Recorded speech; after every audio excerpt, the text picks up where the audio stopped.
Number 3. Probably the greatest zombie manga of all time, I Am Hero. A man named Hideo Suzuki who constantly hears voices during his everyday life working as a mangaka.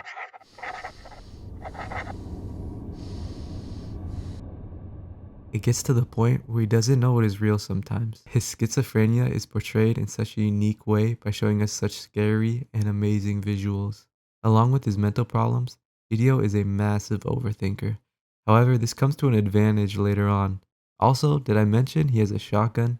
In Japan, guns are illegal, except for those who use a permit to hunt. This immediately gives him a head start when it comes to the outbreak, but also puts a target on his back. One of the most exciting parts of any piece of zombie fiction is when the outbreak starts. You see all the panic, horror, and chaos erupt into one big roller coaster, and this story does it so great. Not only the plot, but through Kengo Kanazawa's insanely detailed illustrations, the perspective of some of these panels literally makes you feel like you're looking through a camera lens. I remember vividly reading a different manga after finishing I Am Hero, and thinking, wow, I got so used to looking at I Am Hero's art that everything else just looks kind of blobby and bad. That is the effect of the goat, I guess. The zombies are drawn in some of the most horrifying ways. You can feel the tension Hideo feels when avoiding or fighting them.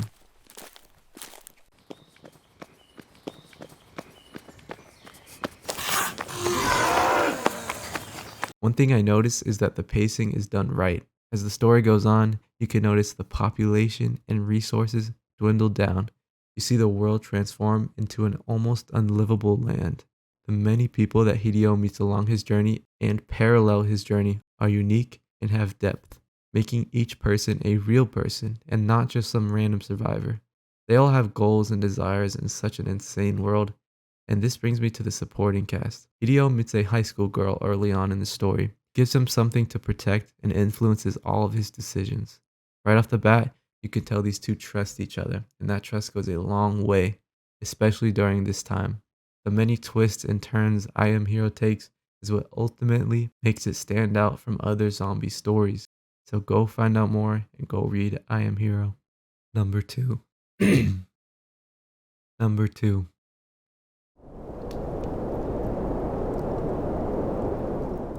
One of the most fascinating and cruel worlds I have ever laid eyes on, Fire Punch. The world is frozen over, which sets Earth into an extreme ice age, and those left will do anything to live. Many people are only able to survive due to those who have blessings. Agni, our main character, his blessing is regeneration, meaning he can heal any wound, including amputation. He keeps a small village alive by eating his limbs. His sister also has this ability, but it is not as strong or as fast as his. One day, a man shows up and uses his fire blessing to burn the whole town once he saw that they were eating human limbs. Everyone burned. The fire cannot go out until you die, the man says. That is part of his blessing. Agni does not die due to his blessing and burns alive. He continues burning and burning till his sister, Luna, appears. She passes away before saying goodbye, and Agni continues to burn. Agni's regeneration keeps him alive. A week goes by, then a month, then a year. After 8 years, Agni is able to regenerate faster than the flames and can endure the pain.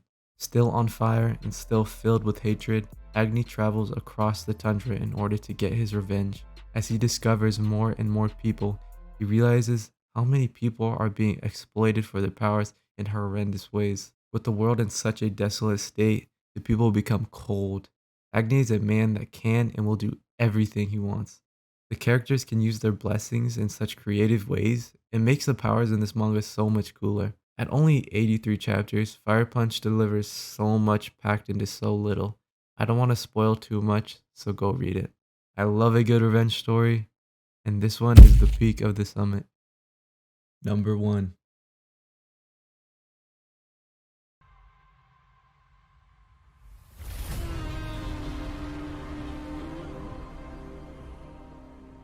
Some of the best art and action I've seen put into one manga. This is One Punch Man. One Punch Man's manga is so much more than what people think. I've said this before, its art carves motion and power into your pupils. You can feel the power with every punch, kick, and explosion. The manga opens up a whole new world of battles and strong characters. After the anime, The manga basically turns into a war between monsters and heroes. We see the heroes we've known for over a decade put into action, and they do not disappoint. And then there's Garo. This man's hands are rated E for everyone because this man fights everyone.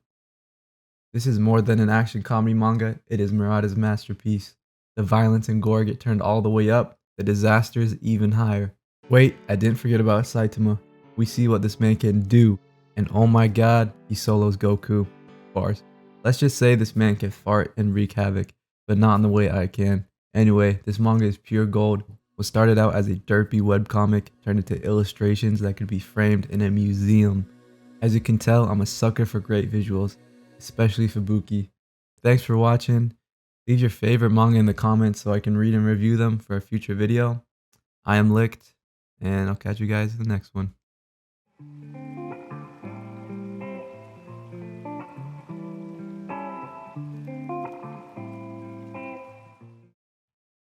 I might have spent way too much time editing this video.